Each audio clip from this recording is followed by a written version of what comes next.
রান্না করা গোস্ত আপনি ফ্রিজে যদি রাখেন, রান্না করা গোস্ত যদি আপনি ফ্রিজে রাখেন, তাহলে কতদিন এটা ভালো থাকে? 3 থেকে 4 দিন এটা ভালো থাকবো। তারপরে এই রান্না করা গোস্তটা আপনার নষ্ট হয়ে যাবে, আর এটা যদি খান পেটের অসুখ হতে পারে। তবে আমরা সব জিনিসই চেষ্টা করব সাথে সাথে খেয়ে ফেলার জন্য। আমরা যদি স্টক করে রাখি, আল্লাহ তাআলা বলছে মুসা আলাইহিস সালামকে, মুসা আলাইহিস সালাম, আমি যেসব খাবার দিব কেউ স্টক করে রাখবা না।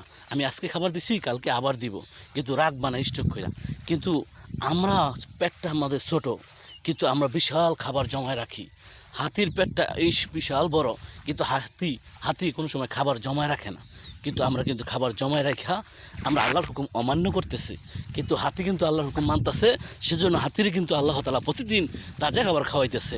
বাঘেরে কিন্তু প্রতিদিন তাজা খাবার খাওয়াইতেছে। বাঘ কিন্তু কোনো সময় খাবার জমায় রাখে না। প্রতিদিন যখন খিদা লাগবো তখন একটারে ধরবো আর খাইবো। আল্লাহ তাআলা তার জন্য নেহামত মিলাই রাখছে। আর আমরা কী করি, 1 বছরের চাইলেও জমা রাখি, 1 বছরের মরিচ, পেঁয়াজ, রসুন, আদা জমা রাখি।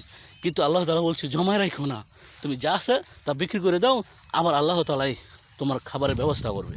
তা আমরা অবশ্যই আল্লাহর উপর বিশ্বাস রাখি, কোনো জিনিসই ফ্রিজে কম রাখি। অবশ্যই 3 দিন 4 দিন রাখলে অবশ্যই ভালো হবে খাবারটা খেলে। যদি বেশি মাত্রা রাখে খান তাহলে পেটে অসুখ বিসুখ হবে। আমরা চেষ্টা করবো গোস্ত 3 থেকে 4 দিন রেখে খাবো, গরু, মুরগি, খাসি, যে কোনো গোস্তই হোক।